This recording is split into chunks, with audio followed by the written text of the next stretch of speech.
김영 목사님 섬기시는 이 용인동행교회 다시 와서 말씀 전하게 돼서 크게 기쁘고 감사합니다.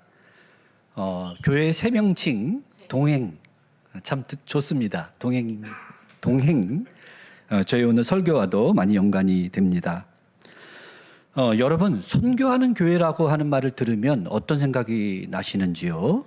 오늘 제 설교 제목을 선교하는 교회 또는 이제 선교적 교회라는 말로 할 수 있는데 어떤 분들은 선교사 또는 목사님 또 선교하는 교회 하면 큰 대형 교회 선교사 많이 보내고 많은 프로그램이 많은 교회. 그런데 선교하는 교회는 바로 여러분입니다. 왜냐하면 교회는 여러분이고요. 우리고요. 여러분이라기보다는 교회는 우리고 또 선교하는 선교적 우리가 부름을 모두 선교를 위하여 부름을 받았기 때문입니다. 즉 여러분들은 저처럼 또 제 아내처럼 방글라데시로 부름을 받았지는 않았지만 우리 모두 어둠의 나라에서 빛의 나라로 부름을 받고 빛된 자녀로 살아가기 위해서 부르심을 받았기 때문입니다. 그래서 우리의 존재가 선교이고 우리의 부르심과 우리의 정체성이 선교입니다. 그래서 교회는 선교적입니다. 선교하는 교회가 따로 있는 교회가 아니고 교회, 우리는 선교적입니다. 그래서 오늘 성경은 에스겔 선지자에게 보여주신 비전인데 골짜기에 수없이 많은 해골이 있는데 이 죽은 해골, 그죠? 죽음을 상징하는 해골이 있는데 하나님께서 에스겔 선지자에게 이 해골들이 살아날 수 있겠느냐 질문을 하셨습니다. 여기서 하나님이 말씀하시고자 하셨던 뜻은 이스라엘 상황을 얘기합니다. 이스라엘 상황은 죄를 범하고 범하다가 하나님께 심판을 받아서 바벨론에게 멸망하는 이스라엘의 상태, 즉 소망이 없는 이스라엘의 상태, 아무런 기능을 발휘하지 못하고 있는 이스라엘의 상태를 하나님이 에스겔에게 말씀해 주셔서 이 이스라엘이 다시 살아나겠느냐 하셨던 말씀입니다. 즉 이스라엘이 죽음의 상태에 이르렀다는 것은 사명을 잃고 이스라엘의 사명은 열방의 빛입니다. 율법을 통하여 하나님을 통하여 열방의 빛을 발하는 삶을 위하여 부름을 받았는데 이스라엘이 어떻게 됐습니까? 이기적이고 자기중심적이고 우상숭배하고 그러므로 인하여 그 사명을 잃은 이스라엘을 의미합니다. 그 이스라엘이 회복될 것, 즉 죽음에서 해골이 살아있는 군대가 되는 것처럼 이스라엘이 사명을 회복하고 이스라엘이 다시 부활할 것이라고 하시는 주님의 말씀입니다. 여기서 이스라엘을 우리들에게 적용해 볼 수 있습니다. 교회에게. 교회는 우리라고 했죠. 그래서 우리의 상태가 어쩌면 이 해골과 같습니다. 제가 이제 오늘 방글라데시 얘기를 하려고 하는데 방글라데시 얘기 전에 잠깐 이렇게 말씀을 나누는데요. 방글라데시 교회는 200년이 훨씬 넘은 오래된 교회예요. 그래서 참 안타깝게도 교회가 오랜 전통이 있지만 오랜 역사가 있지만 생명력이 없는 방글라데시. 제가 초기에 갔을 때 선교가 없는 방글라데시 교회. 왜 교회에 선교가 없지? 방글라데시 교회가 자기밖에 몰라. 그래서 깜짝 놀랐습니다. 그래서 하나님이 그때 주신 비전이 방글라데시 교회가 정체성을 회복하는 것, 선교하는 교회가 되는 것. 이것을 제가 품게 됐습니다. 그리고 하나님이 그렇게 방글라데시 교회를 깨우고 있는 것을 목도하였습니다. 이 에스겔의 비전이 이루어지는 것을 목도하였습니다. 오늘 한국 교회가 어쩌면 이 해골과 같습니다. 한국 교회가 이기적이고 자기중심적이 되어서 사회와 이웃을 향해서 이타적이지 못하고 자기중심적인 한국교회가 되어서 빗된 사명을 감당하지 못하는 참 사명을 잃은 한국교회. 또 어쩌면 우리 개인들에게 적용해 보면 우리 개인의 상황이 이렇습니다. 즉 이 해골과 같이 이제는 소망이 없다. 나 자신을 봐도 소망이 없고 이기적인 내 모습, 우리 가정의 모습, 우리 개인의 형편들 도저히 희망이 없다. 이런 해골과 같은 상황에 우리가 있습니다. 그런데 하나님이 에스겔에게 질문하듯이 이 해골이 살 수 있겠느냐 질문하는 것입니다. 우리에게 내가 살 수 있겠느냐, 한국교회 살 수 있겠느냐, 방글라데시 교회 살 수 있는다고 믿느냐. 그런데 오늘 말씀은 그런 죽은 우리, 죽은 교회에게 하나님은 예수 그리스도를 통하여, 말씀을 통하여, 그리고 성령을 통하여 다시 살아있는 군대로, 선교적인 교회로 사명을 회복시킨다는 말씀입니다. 믿습니까? 우리 주 예수 그리스도의 말씀과 아버지 하나님과 아들 예수 그리스도께서 보내신 성령이 우리에게 함께 하시기 때문에 우리의 정체성이 살아납니다. 아멘. 우리 정체성은 선교적인 교회입니다. 우리가 사명을 잃으면 죽음입니다. 어제도 제 선배를 만났는데 선배가 농사하는 선배입니다. 우리 인생의 의미가 뭐지?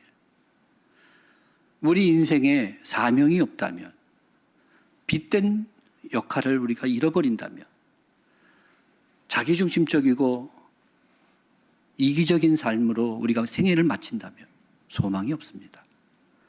그러나 하나님 아버지의 그 사랑과 예수 그리스도와 성령의 역사로 우리는 우리됨을 회복할 수 있습니다. 아멘.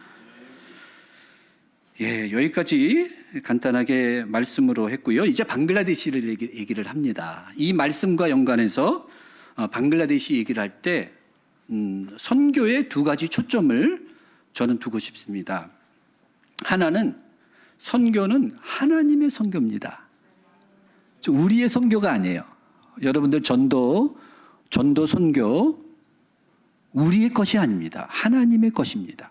이것이 가장 중요한 부분입니다. 저희는 방글라데시에서 저는 가르치는 사역, 아내는 아이들 돌보는 사역하지만 하나님이 일하시고 계시고 하나님이 일하시지 않으면 우리는 아무것도 아닙니다. 그래서 이것이 첫 번째 초점이고요.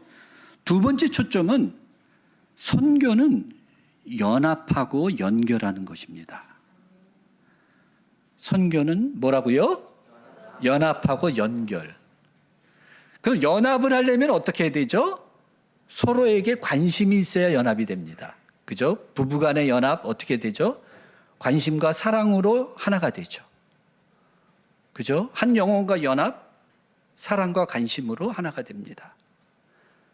그리고 연결 또한, 그죠? 연결을 한다. 연결. 좋은 관계를 맺는 것을 의미합니다. 연결이 된다. 단절이 되면 관계가 끊어진 거죠. 연결이 된다고 하는 것은 관계를 말합니다. 그래서 선교는 관계입니다. 전도는 관계입니다. 그래서 저는 선배한테 그렇게 들었던 기억이 나요. 선교는 관계입니다. 제가 26년 전에 제가 섬겼던 교회에 3년 동안 섬겼던 저를 파송한 영화교회라는 교회가 있는데요. 그때 성도들 앞에서 파송 예배에 약속했던 것이 있습니다. 그 약속은 제가 현지인들과 연합하겠습니다. 그렇게 약속을 했습니다. 돌이켜보면 하나님께서 그 약속을 지킬 수 있도록 도우셨습니다. 현지인들과 연합해서 저의 약점이 많지만 현지인들과 관계를 맺으면서 그들과 함께 연합하는 사역을 할 수가 있었습니다. 여러분들 이런 질문하실 수가 있습니다. 아니 선교사가 현지인과 연합하는 거 당연한 거 아니에요? 그러나 많은 한국 선교사님들이 현지인들과 연합하지 않고 그냥 자기 돈으로 자기 사역하고 그것으로 만족하는 경우가 많습니다. 우리 교회도 마찬가지예요. 우리 사역이 있지만, 중요한 사역이 있지만 다른 교회, 이웃, 그들과의 관계를 무시한 그런 내 사역, 이것은 하나님의 영광을 드러내지 못합니다. 겸손한 연합이 있을 때 하나님의 영광이 드러납니다. 즉 해골과 해골이 연결되고 하나가 됐을 때 하나님의 군대가 되었듯이 우리 교회와 교회가 연합되고 우리가 이웃과 연합이 될 때 우리는 하나님의 선교를 감당할 수가 있습니다. 그런데 제가 현지인들과 연합했습니다 하는 것도 이게 제가 했습니다 하면 이게 교만이 되는 거예요. 또 돌이켜보면 하나님이 그 일을 하시는 거예요. 하나님이 이끄시는 대로 따라가면 연합이 되게 돼 있습니다. 결국은 오늘 우리 용인동행교회 교회 이름처럼 하나님과 동행하면 하나됨을 이룰 수 있고 연합을 우리가 이룰 수가 있습니다. 저의 사역을 세 가지로 말씀드리면, 하나는 제가 처음부터 사역했던 신학교 사역, CCTV 사역이고, 둘째는 방글라데시 선교운동을 위해서 연합하는 BMI라고 하는 선교운동 사역에 제가 참여하고 있고요. 세 번째는 아내가 섬기는 호스텔 아이들입니다. 그래서 먼저 저희 신학교를 소개합니다. 저희 신학교 CCTV, 크리스천 컬리지 오브 티올로지 방글라데시, CCTV가 아니고요. 여기도 CCTV 있을 텐데 CCTV, 방글라데시 B. 방글라데시 교회의 중심적인 역할을 하고 있고 방글라데시 교회의 센터와 같은 역할을 하고 있습니다. 이 말은 방글라데시 교회가 초교파기 때문에 그렇습니다. 먼저는 그래서 많은 교단과 교계의 목회자들과 또 리더들이 함께 모이고 또 저희 신학교를 거쳐가고 저희 신학교에서 모임을 하고 이렇게 합니다. 이것이 가능한 데는 저는 저희 신학교 학장님, 이제 제 제자였는데 지금은 저보다 훨씬 영성으로나 지위면으로 높은 저희 신학교 학장님이 계십니다. 우리 김영민 목사님보다도 더 젊어요. 왈리스 학장님이 성품이 겸손하고 또 열려있는 그런 성품이기 때문에 저희 신학교로 늘 목회자들이 오고 가고 또 여러 교단과 여러 단체들 또 외국인들 그런 분들이 하나가 되는 것을 볼 수가 있습니다. 저는 신학교에서 25년 동안 가르치는 일을 집중하고 헌신했습니다.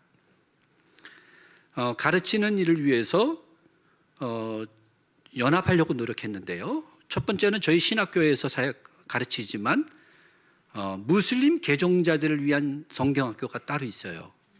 거기도 가서 제가 늘 가르치고 가급적 저희 전통교회라고 하면 이제 힌두교 배경인데요.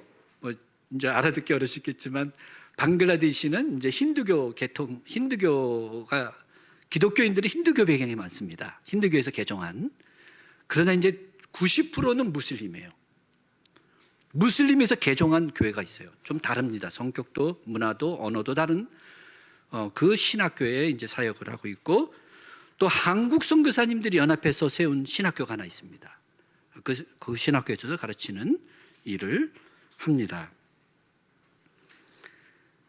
제가 세운 신학교가 아닙니다. 오래전에 서양 선교사가 세웠고 오래전에 현지 리더십, 현지 학장님을 세우고 현지인의 지도력 아래에 있는 신학교에 저는 가르치는 일만 합니다. 그래서 그분들과 현지인 학장님들과 연합해서 제가 가르치는 일을 할 때 협력을 할 때 참 기쁨이 있습니다.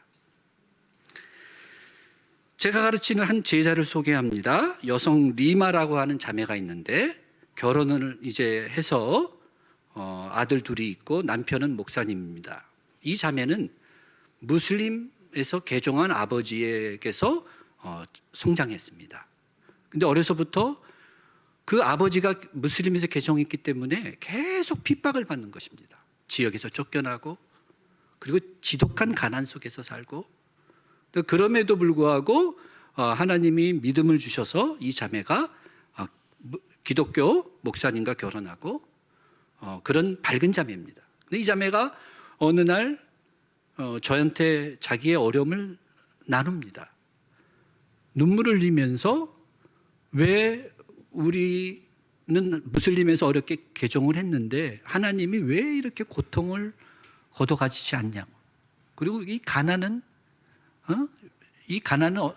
이렇게 극복되지 못하냐고 늘 자기 오빠를 얘기하면서, 자기는 이제 이런 믿음의 가정을 이뤘지만 자기 오빠는 늘 어려움 속에서 있는 가정을 보고 자기 아버지의 고난을 보고, 그리고 결국은 자기도 이제 마약을 해서 자기 오빠가 이제 지금도 깨어진 생활을 하고 있고 또 오빠를 위해서 눈물을 흘리는 그런 리마를 얘기를 들었습니다. 근데 하나님께서 기회를 주셔서 올해 초에 한 한국 사역자를 제가 소개해 주었습니다. 그분은 미국에서 온라인으로 전 세계의 어린아이들에게 복음을 전하는 사역을 하시는 분입니다. 그래서 그분에게 리마를 소개해 줬더니 리마는 영어를 잘하기 때문에 영어로 벵글라데시 아이들뿐만 아니라 전 세계 어린아이들에게 지금 온라인으로 복음을 전하는 사역을 하고 있습니다. 제가 하나님께 감사드리는 것은 이제 청년들이 이렇게 좀 변화되는 것을 봅니다. 오늘 제가 선택한 이 말씀, 에스겔서 이 말씀을 가지고 또 제목도 똑같이 선교하는 교회라는 제목으로 침례교 청년 집회에 말씀을 전할 때 선교하는 교회라는 말씀을 전했습니다. 즉 방글라데시 교회가 230여 년 전에 윌리엄 캐리라고 하는 위대한 영국 선교사가 와서 복음을 전한 나라가 인도, 방글라데시입니다. 그런데 선교사가 없는 방글라데시. 그래서 방글라데시 교회가 받았으면 이제 주는 것이 방글라데시 교회의 사명이 아니겠느냐. 방글라데시 교회가 선교사를 보내는 교회가 되어야 되지 않겠느냐고 청년들에게 말씀을 전하고 이제 마치려고 할 때 저는 이제 내려오려고 하는데 한 현지 목사님이 딱 나오셔가지고 우리 청년들에게 도전을 했습니다. 여러분 가운데 선교사로 나가고자 하는 청년들은 일어서십시오. 그때 적지 않은 청년들이 일어나서 선교를 위한 헌신을 하는 모습을 봤습니다. 그리고 다른 교단에서도 선교하는 교회에 대한 말씀을 전할 때 청년들이 반응하는 것을 볼 수가 있었습니다. 방글라데시 교회가 선교하는 교회로 응답하는 것들을 봅니다. 청년들이 서서히 선교하는 자기 정체성으로 깨어나는 것들을 보고 하나님께 감사를 드리고 있습니다. 그리고 두 번째로 말씀드린 대로 저의 두 번째 사역은 약 6년 전에 코로나가 시작됐잖아요. 코로나 시작되기 바로 전에 하나님이 세일을 방글라데시에 하셨습니다. 그 세일은 BMI라고 하는 모임이 세워진 것입니다. BMI 모임은 방글라데시의 최고 지도자들, 아까 말씀드린 대로 저희 학장님, 또 각 교단의 리더들, 또 선교 운동을 일으키는 대표자, 이런 분들이 연합하는 모임이 생겨졌습니다.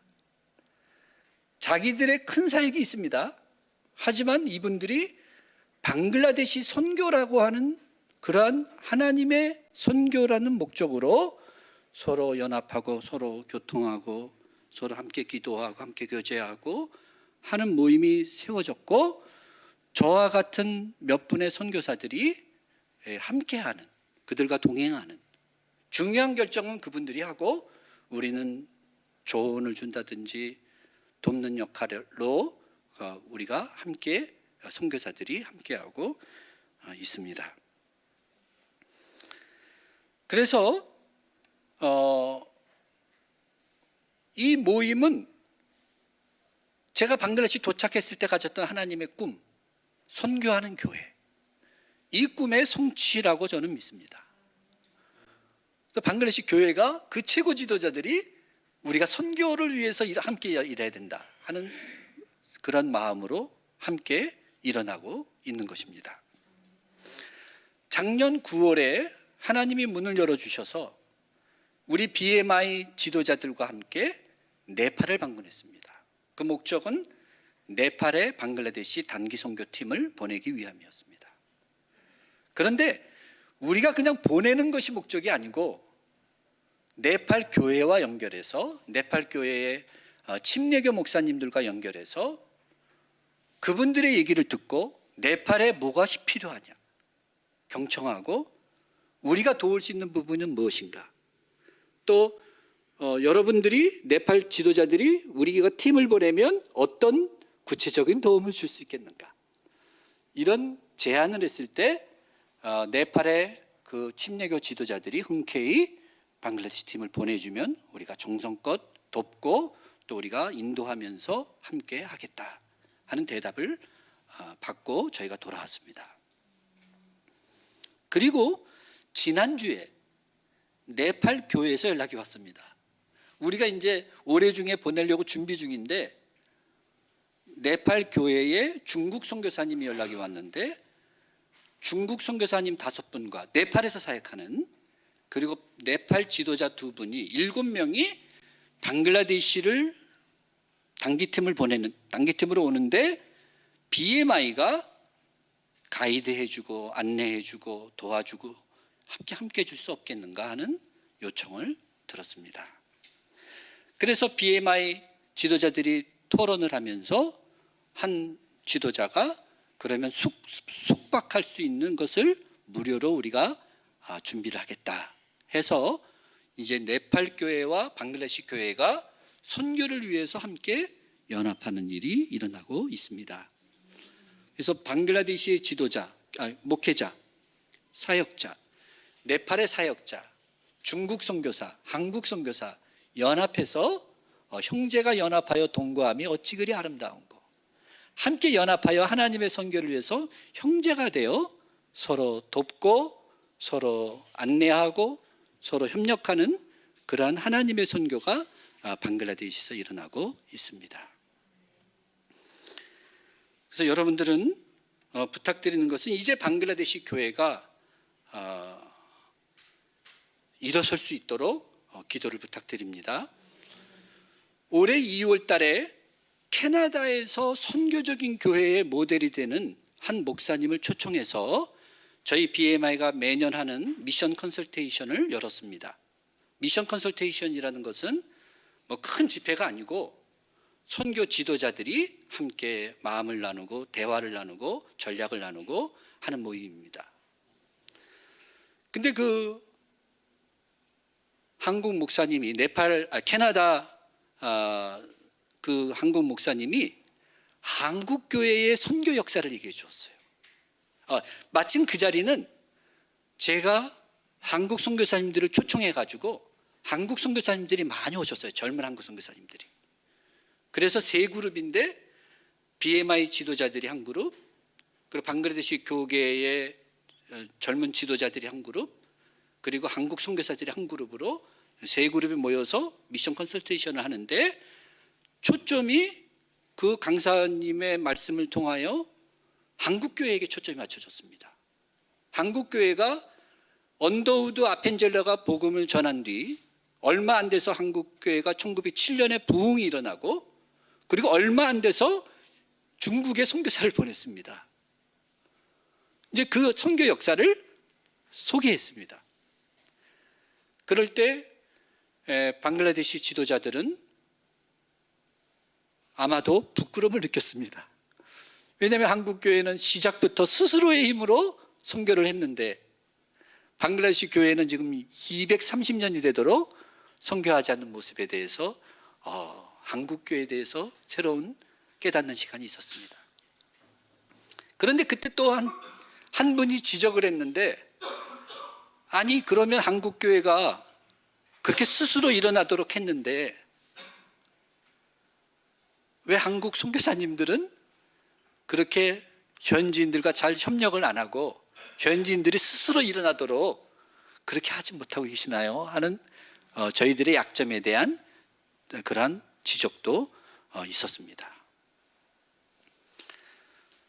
우리가 기도해야 되는 것은 여러분에게 기도를 요청하는 것은 이제 방글라데시 교회가 선교를 위해서 스스로의 힘으로 일어날 수 있도록, 스스로 재정에 헌신을 하고 스스로 일어설 수 있도록, 이 발돋움을 하고 있는 방글라데시 교회가 선교적인 교회로 성장할 수 있도록 용인동행교회가 기도해 주시기를 부탁드립니다. 끝으로 제 아내의 호스텔 사역을 소개합니다. 아마도 여러분들 전도 행사와 좀 연관이 가장 많을 것 같기도 합니다. 제 아내는 2008년부터 시작해서 무슬림 가난한 애들을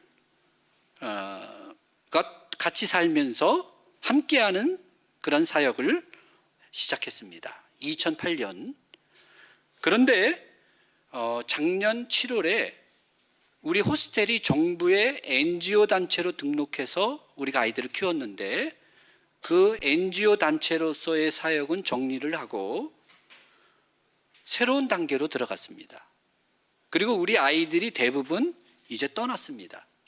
왜냐하면 아이들이 이제 커서 이제 청년이 되었기 때문입니다. 즉 어렸을 때 왔던 6살, 7살, 8살 때 왔던 아이들이 저희와 함께 10년을 있다가 떠난 아이도 있고 15년을 있다 떠난 아이도 있습니다.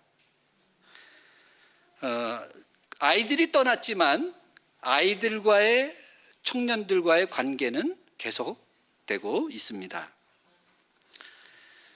그리고 또한 우리 아이들이 이제 많은 아이들이 직장 생활하고 있고 많은 아이들이 또 결혼을 했습니다.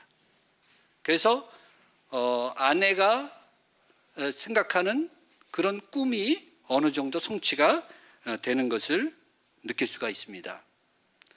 저희가 약 8년 전에 조쇼리라는 곳으로 지방으로 이사를 갔는데 우리가 이제 다카 근처 사바라고 하는 지역에 아이들과 그 사역을 시작하다가 8년 전에 지방으로 갔을 때 20명의 아이들이 따라왔습니다. 근데 아내는 그때 결단을 했습니다. 하나님 앞에서 새로운 아이들을 받지 않고 이 아이들이 스스로 설 때까지, 즉 이 아이들이 직장을 찾고 학교를 졸업하고 스스로의 길을 찾기까지 이 아이들과 함께 하겠다는 결심으로 새로운 아이를 받지 않고 그 아이들이 끝까지 저희들과 함께 있고 중간중간에 떠나는 아이들이 생겨나게 되었습니다. 그래서 꿈을 성취했다는 것은 이 아이들이 이제 많이 가정을 이루는 아버지가 되고 남편이 되고 또 직장인이 되고 이렇기 때문에 스스로 일어나는 때까지 아내가 함께 하겠다 하는 그 꿈이 어느 정도 성취가 되었다고 생각합니다.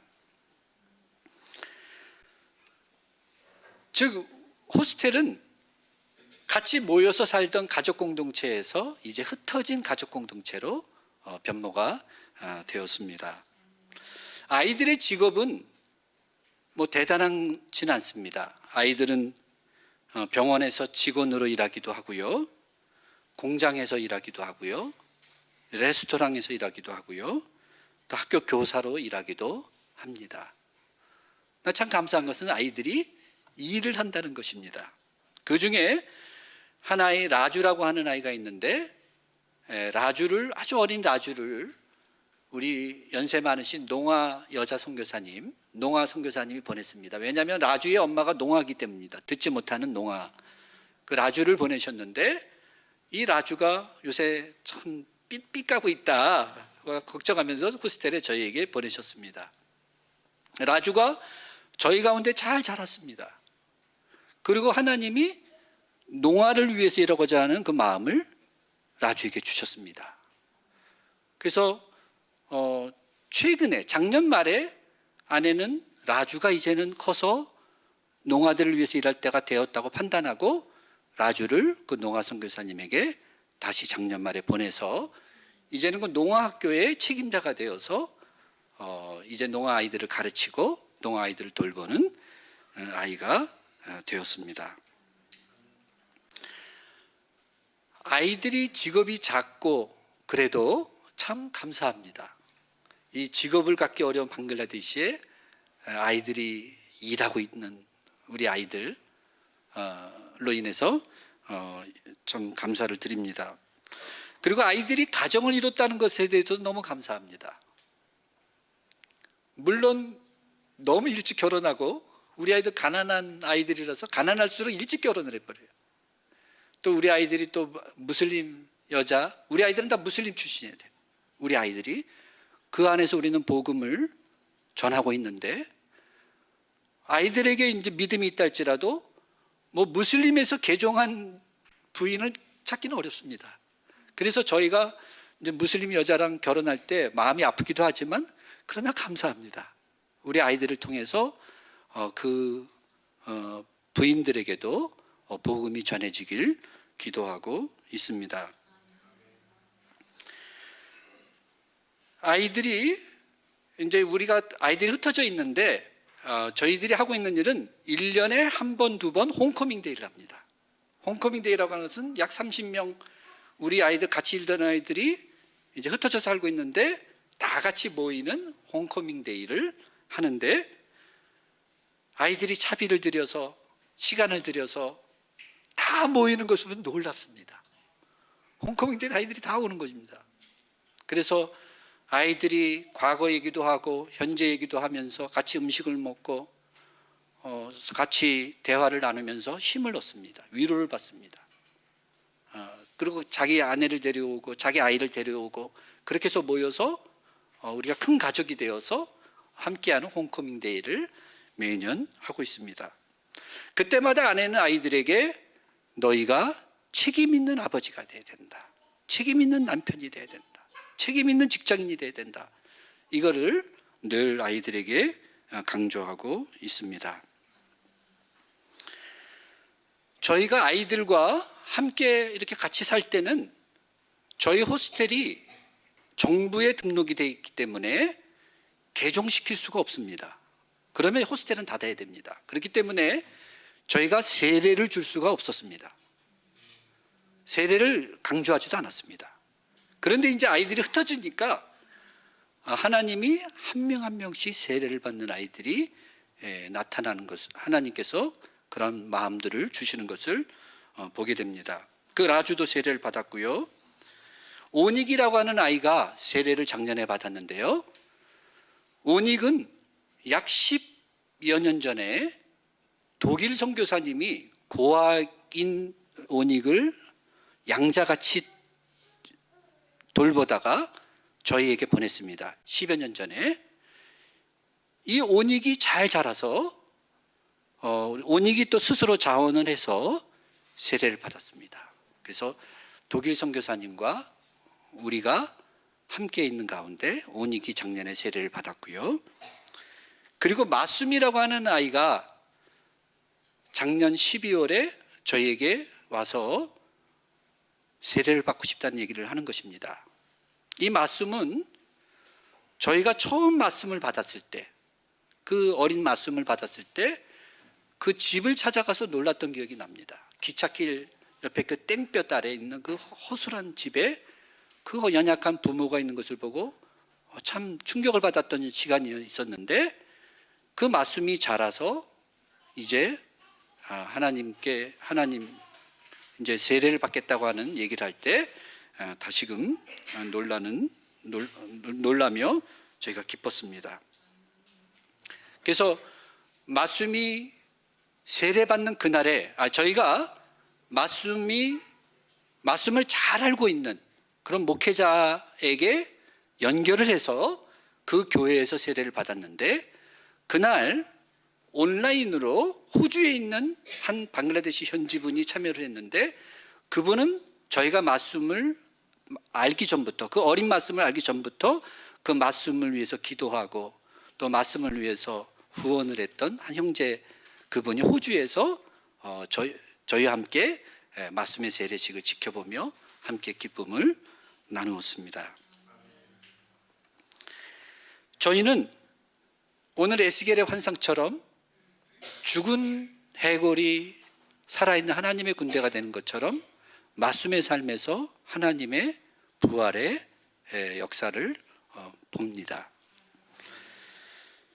저희는 말씀만이 아니라 우리 떠나는 아이들이 다 이렇게 세례를 받았으면 좋겠습니다. 근데 세례가 종교적인 형식이기 때문에 세례가 아니고, 단순히 기독교인이 되어야 된다는 내 사역을 위해서가 아니고,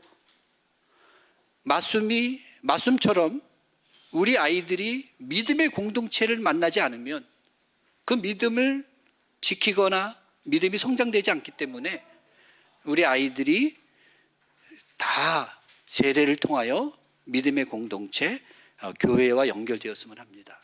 그래야 우리 아이들이 믿음으로 자기 가정을 이끌 수 있는 믿음의 아이가 될 수 있기 때문입니다. 또 저희는 이제 아이들과 같이 살지는 않지만 늘 관심을 가지고 연락하고 소통하고 아이들과 동행하고자 합니다.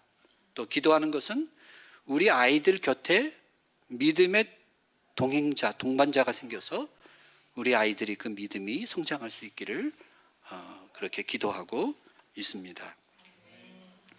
사랑하는 성도 여러분, 저희가 섬기는 방글라데시 한 사람 한 사람이 방글라데시의 소망이 될 수 있도록 기도해 주시기 바랍니다. 그리고 방글라데시 교회가 열방의 빛이 되는 교회가 될 수 있도록 기도해 주시기 바랍니다.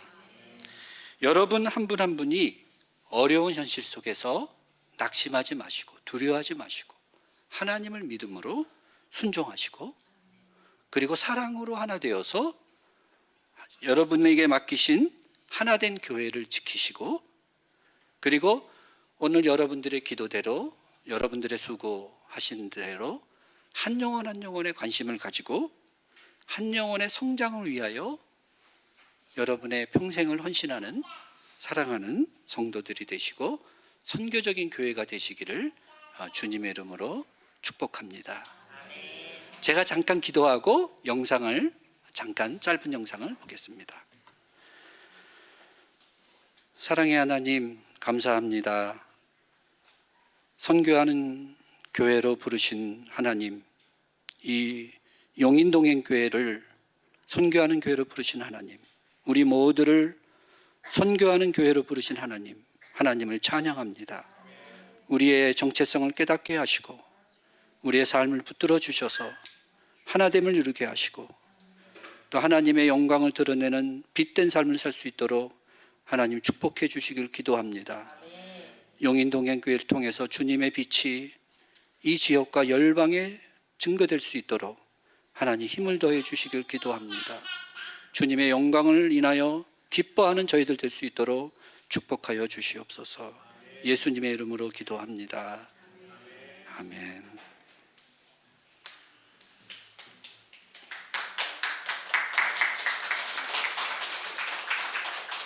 우리는 하나님의 자녀, 주 사랑 안에 우리 거할 때 주님 나를 사랑하신 것 같이 우리도 서로 사랑할 수 있네. 우리는 주의 몸 된 교회, 뭐든지 제가 하나 될 때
최근에 제가 방글라데시에 일찍 혼인하는 습관, 그리고 또 여러 가지 아이들이 비행과 또 참 최악의 환경 가운데 노출되는 그런 영상을 제가 본 적이 있습니다. 우리는 좋은 나라에 태어나서 그런 일들 겪지 않고 잘 살아가고 있지만 얼마 멀지 않은 우리 아시아 국가에 참 힘들게 살아가는 영혼들이 많습니다. 그 영혼들에게도 주님이 필요합니다. 우리 또 목사님, 사모님께서 그 영혼들 품고 가시는데 그곳에 우리가 기도로 함께 동역하고 동참할 수 있기를 원합니다. 이 시간에 함께 방글라데시 CCTV 사역, BMI 사역, 호스텔 사역 우리 선교사님 두 분의 강건함과 그 영혼들에게 복음이 필요합니다. 우리가 함께 그들 위해 기도하고 동역할 수 있는 우리 되게 해달라고 주여 한번 외쳐 기도하겠습니다. 주여